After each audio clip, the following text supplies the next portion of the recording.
Salut tout le monde et bienvenue au podcast Les vraies affaires zéro bullshit. Ici Roch Cholette. Merci d'être là. Bon vendredi, beau vendredi ensoleillé.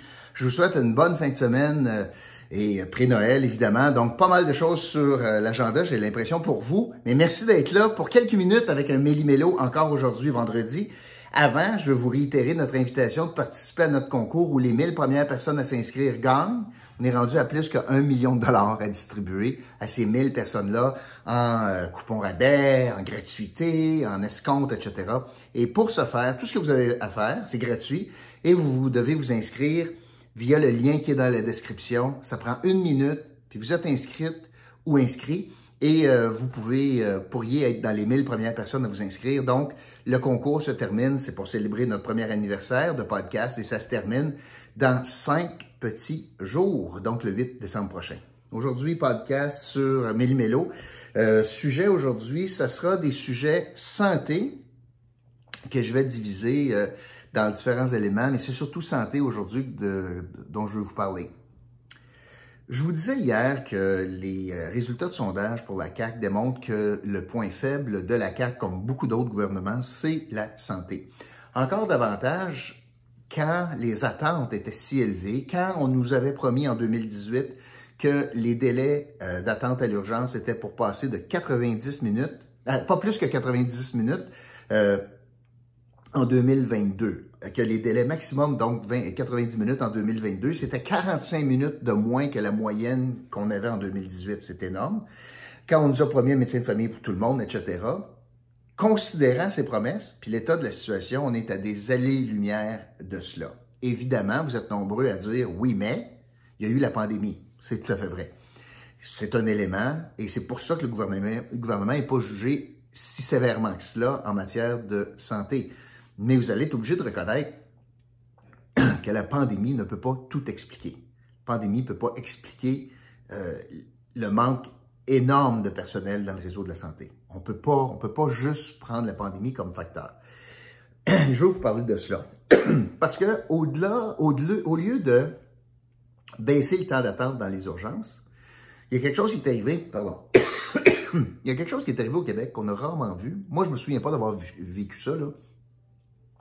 C'est que le gouvernement a décidé de fermer des urgences la nuit. Certaines même complètement, certaines pendant 16 heures la nuit, etc. Puis là, il y a évidemment Gatineau dans le lot, qui est la plus importante des urgences de toutes celles fermées. Il y a Sanitaire, je vais revenir. Il y a la Chine, il y a Coaticook. Il y en a beaucoup d'urgences de fermées par manque de personnel. Mais là, le gouvernement fait face à ça. Puis ce qui devait arriver arriva. Il y a une catastrophe. Et je veux vous parler de la situation de Sanitaire. Cette semaine, ça a mobilisé beaucoup d'attention médiatique. Je veux commencer par vous l'expliquer. Puis je veux faire un lien après ça entre ce qui se passe à Sanitaire puis je veux faire Gatineau après. Alors, Sanitaire, en Abitibi, il y a un CLSC à Sanitaire où il y a une urgence. Le gouvernement a décidé de fermer l'urgence 16 heures de temps par jour la nuit. Et faute de personnel. Mais là-bas, là, imaginez, là, il suffit de parler de 4 infirmières pour le garder ouvert. On parle de 4, pas 4000. 4 personnes. On n'est pas capable de trouver au Québec 4 personnes pour maintenir Sanitaire ouvert. Et là, dans la nuit de mardi à mercredi, ou dans la soirée de mardi à mercredi, il y a un homme qui s'appelle Richard Genet, qui a 65 ans. Lui, il vit là, à 10-15 minutes à pied du CLSC. Et il y a eu un malaise. Et il a appelé l'ambulance. Et là, l'ambulance... Parce que là, il était juste à côté, là, en 10 minutes à pied. Là. Tu sais, ça aurait été simple de se rendre là avec un ami, quelque chose. Mais là, c'est fermé. Il ne faut pas aller là. Il appelle l'ambulance. L'ambulance prend 1h10 à arriver. Et qu'ils le prennent. Et là, ils l'amènent à 70 km de Sanitaire, ça va à Val-d'Or. Et à Val-d'Or, ils réalisent qu'ils ne peuvent pas l'aider. Ils n'ont pas l'équipement, puis les spécialistes. Et là, ils le remettent dans une ambulance, puis il fait 70 km encore pour s'en aller à Amos. Et à Amos, il arrive, finalement, on décide qu'il faut l'opérer, et en chemin, c'est-à-dire une fois rendu à l'hôpital, dans l'ascenseur, M. Genet est décédé. Alors là, c'est un homme qui, imaginez là, Ça a pris 2 heures et quelques toute cette aventure-là avant d'avoir des soins. Puis ça a pris 1h10 pour l'ambulance. L'urgence était fermée, mais était à 10 minutes à pied de chez lui. 70 km pour Val-d'Or, puis un autre 70 km pour Amos. Et là, les partis d'opposition ont dit ça n'a pas de bon sens, puis etc., etc. Ce qui a compliqué l'histoire, c'est que là, on est vite à sauter à la conclusion que c'est à cause de la fermeture de l'urgence. Puis les gens du réseau semblent dire non, non, non, ça n'a rien à voir, parce qu'il n'y aurait pas pu avoir de soins de toute façon à l'urgence de sanitaire. Et dans la journée donc de mercredi, le lendemain matin, là, après le décès, mercredi, ben finalement, je pense pas que je me trompe dans mes jours, c'est mercredi, ou jeudi, peu importe, c'est pas important, le coroner avait décidé de ne pas faire d'enquête. Mais il y a eu tellement de pression médiatique, tellement de pression à l'Assemblée nationale que le coroner a changé d'idée. Puis là, le ministre de la Santé puis le premier ministre ont eu de l'air bien fou parce qu'ils se défendaient toute la journée en disant « Voyez-vous, il n'y en a pas de problème, il est mort, de toute façon, on ne l'aurait pas sauvé, c'était trop sérieux, puis le coroner ne veut même pas s'en mêler. » Écoute, dans la même journée, le coroner a dit « Non, non, finalement, je vais m'en mêler. » OK, pourquoi je vous parle de ça? C'est épouvantable, c'est le décès d'un homme, puis est-ce que, oui ou non, c'est le résultat de l'urgence fermée? Je ne sais pas, le coroner le dira. Est-ce que, considérant l'urgence fermée, c'est le résultat qu'on n'a pas mis assez d'ambulances, puis c'est encore une décision gouvernementale, puis on aurait dû mettre plus d'ambulances parce que les trajets étaient plus longs? Quand tu prends un homme à sanitaire, puis tu ne peux plus l'amener à 10 minutes, mais il faut que tu l'amènes à 70 km, tu perds des ambulances plus longtemps. Est-ce qu'on a mal évalué l'impact? Est-ce qu'on aurait dû avoir plus d'ambulances? Le coroner le dira. Tout ça pour dire que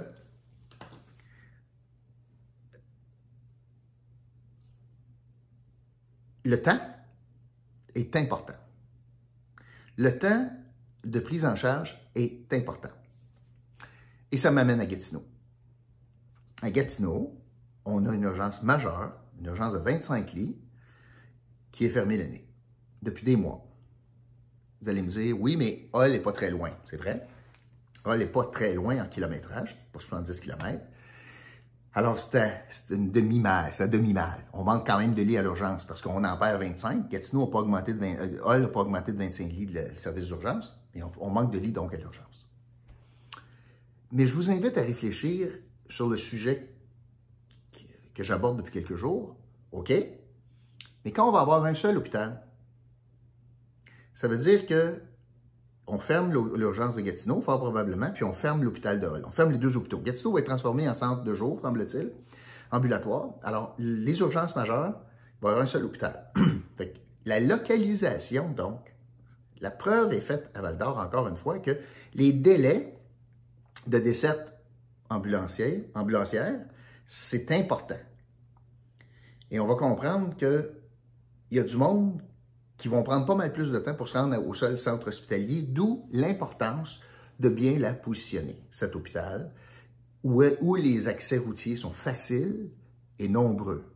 Et là, je ne vous parle pas du transport en commun qui ne s'applique pas dans le cas présent, s'applique aux travailleurs surtout, pas aux patients.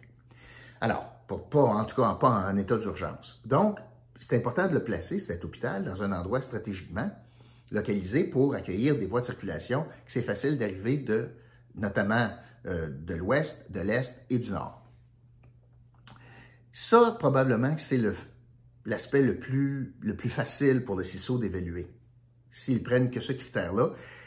Mais ça veut donc dire qu'il faut être particulièrement vigilant par rapport à cela, en considérant que 90% de la population desservie par cet hôpital sera du milieu urbain gatinois. 85%. Alors, quand j'entends les préfets, surtout le préfet de la Haute-Gatineau, dire « Hey, il ne faut pas nous oublier », oui, très bien, là.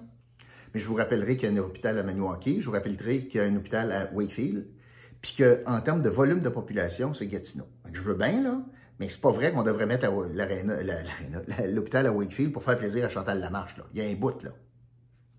Alors, il faut être stratégique, puis le gros de la masse de population est dans un endroit, il ne faut pas mettre ça exigu par rapport à cela. Surtout quand on entend le médecin traitant de l'individu, quand il est décédé à Sainte-Terre, qui dit « il était à quelques minutes d'une survie ». C'est quand même pas rien. Le médecin, neurochirurgien, neuro ou vasculaire, dit « il est à quelques minutes d'une survie ». Puis imaginez, il est mort dans l'ascenseur, dans l'hôpital. Puis on avait fait 1h10 d'attente, 70 km, 70 km. Fait qu'imaginez si on avait réussi à diminuer ce temps-là, on aurait peut-être pu sauver la vie de cet homme. Donc, la localisation a des effets sur le délai, c'est bien sûr. Dans la même journée, hasard ou non, je ne crois pas beaucoup au hasard en politique, le ministre décide d'annoncer des primes supplémentaires, justement pour essayer de mettre un plaster. Il décide de prendre la journée d'un décès tragique dans un hôpital fermé, dans une urgence fermée, pour annoncer des primes supplémentaires. En plus des primes d'attraction et de rétention, décide d'annoncer des primes pour les régions éloignées. Il dit, je veux donner 12 000 $ en cadeau, des primes, aux infirmières qui décident de partir d'un centre urbain pour s'en aller en région éloignée. Pas comme ça qu'il dit, mais c'est à peu près comme ça que ça veut dire. Si tu vis à Val-d'Or puis tu es infirmière à Val-d'Or, tu n'as pas de prime. Mais si tu es infirmière à Montréal puis tu t'en vas à Val-d'Or, tu vas avoir ton 12 000, c'est bon pour 2 ans. Il définit les régions éloignées où ça va s'appliquer. Je vais vous les nommer. N'oubliez pas, là, il prend la journée d'hier, ou pas d'hier, il prend la journée du décès tragique pour annoncer ça dans des régions éloignées. Et là, il identifie les régions éloignées comme étant, au Québec, là, l'Abitibi, correct, la Côte-Nord, la Gaspésie et les îles de la Madeleine, le nord du Québec, le Nunavik, la baie James et une autre région. Alors, l'Abitibi, la Côte-Nord, la Gaspésie, les îles de la Madeleine, le nord du Québec, le Nunavik puis la baie James. Les gens qui vont partir donc de Montréal pour s'en aller là vont avoir le 12 000 par année de plus pour 2 ans. Je ne sais pas si tu peux attirer quelqu'un quand la prime n'est pas permanente, puis tu dis déménage tout le monde pour 2 ans, là, puis viens-t'en au Nunavik. Je ne sais pas si ça va marcher. Mais c'est ça qui est l'offre présentement, dans la définition des régions éloignées. Et à cela s'ajoute une région, la région de l'Outaouais. On est assimilé à la baie James. On est considéré comme le Nunavik. On est traité pareil. Et le plus grand scandale, c'est d'entendre encore une fois Mathieu Lacombe dire « Voyez-vous, on a un statut particulier. » Bullshit! Pas de statut particulier, c'est pas des primes différenciées pour l'Outaouais, c'est les mêmes primes que toutes les autres régions que je viens de vous dire. On nous traite comme si on était à la baie James, sans considérer que cette prime vaut beaucoup moins à Gatineau qu'à Val-d'Or à cause du coût de la vie. Et je sais pas, là, j'essaie de voir comment le ministre responsable de l'Outaouais est capable de se gargariser en disant, voyez-vous, c'est la reconnaissance du statut particulier, quand il n'y a rien de particulier dans la prime, les régions que je vous ai nommées ont toutes la même prime pour les infirmières. Alors, c'est du one size fits all, toutes les régions périphériques, mais nous autres, on est sacrés dans la gang du Nunavik pour attirer donc des infirmières. Donc, ça, c'est l'histoire de Santerre qui fait réaliser que, attends une minute, là, on a des urgences fermées comme à Gatineau. Le temps de délai pour aller, c'est ça que je voulais vous dire, là, tu sais, le délai pour se rendre à l'hôpital, c'est bien, bien important. La preuve de l'homme qui est mort en est encore une preuve éloquente. Puis, dans la même journée, on nous annonce des primes bien particulières pour l'Outaouais, mais qui ne sont pas si particulières que ça, parce que toutes les autres régions éloignées l'ont. Puis, on est considéré comme cela. Alors, ça, c'est l'histoire de Santerre. Je veux aussi vous parler, comme deuxième sujet, en lien avec la pandémie, les commentaires de François Legault sur Noël et les rassemblements à la maison. Alors, M. Legault a dit tout haut, j'aimerais ça, moi, qu'on soit capable d'avoir 25 personnes à la maison pour Noël. Mais c'est un souhait. C'est ça qu'il dit. OK. Là, vous écoutez ça, vous autres, là, puis vous le trouvez sympathique. T'sais, vous dites, Colin, il est comme nous autres, lui. Moi aussi, j'aimerais ça avoir bien du monde à la maison, puis il nous dit ce qu'on veut entendre, puis tout. Sauf que, on va faire une analyse plus politique de cette déclaration-là. En politique, là, surtout quand tu es premier ministre du Québec, là, tu peux pas dire tout ce qui te passe par la tête. Tu peux pas faire ça. Parce qu'il y a des conséquences à ce que tu dis. Ça augmente les attentes. ça mélange le monde. Ont-tu le droit, tu pas le droit? Il a dit 25. Ouais, non, mais il a dit, oui, il le souhaite, mais c'est pas ça. Puis c'est déjà assez mêlant, les consignes. Puis comme preuve, mettons que François Legault réfléchissait à dire, je sais pas moi, je veux nationaliser la bière. Ou je veux augmenter les taux d'imposition de 100% pour les entreprises. Qu'est-ce que vous pensez qui arriverait sur les marchés financiers cet après-midi-là? Il a bien beau dire, « Oh, je pensais à ça, j'aimerais ça dans le fond, moi, nationaliser la bière, tu sais, j'aimerais ça. » Mais il y a un impact, là. Il y a un impact réel, là, dans la vraie vie, là. Pas pour rien quand le gouvernement parle, qu'il fait ça un budget après la fermeture des bourses, etc. Alors, François Legault, là, de façon un peu désinvolte, s'en va dire, « Bon, j'aimerais ça 25 au party de Noël. » Pourquoi il a fait ça? Parce que il n'est pas innocent, là. C'est parce que sa déclaration, pour lui, politiquement, c'est gagnant-gagnant. Parce que lui, il se met dans le rôle du good cop, puis il y a un bad cop possiblement. Je vous explique. J'aimerais ça être capable d'avoir 25 à Noël. Parfait. Si ça arrive, way to go, François. Si ça n'arrive pas, ben, lui, il voulait, François, mais c'est Horacio qui ne voulait pas. Pauvre François, il aurait bien voulu, mais il était pogné avec la décision d'Horacio. C'est tout pas vrai ce que je vous dis là. C'est pas vrai. Il y a un pouvoir de décision. Horacio fait juste des recommandations. S'il décidait que c'était 25, c'était 25. Il est déjà à l'encontre de la recommandation de la santé publique. Fait que c'est toute de la frime, là. Toute la frime. Il s'est mis dans la position du good cop. Moi, je veux que ce soit 25, puis il y a quelqu'un d'autre qui pognera le rap si jamais c'est pas ça. Ça sera ou Horacio Arruda, ou ça sera Christian Dubé qui, sérieusement, va dire « C'est trop dangereux, Omicron est arrivé, puis ça a changé la donne, puis je comprends mon premier ministre, mais moi, j'ai les règles du système de santé, puis on peut pas permettre ça, puis je me fie à la santé publique. » Mais François, lui, va sortir comme chef du gouvernement. Hein? Il comprend, le Québécois, il les écoute, le Québécois, il nous saisit, on est tanné de cette affaire-là, puis toi, François, c'est comme nous. Bullshit! C'est tout organisé, là. C'est tout organisé.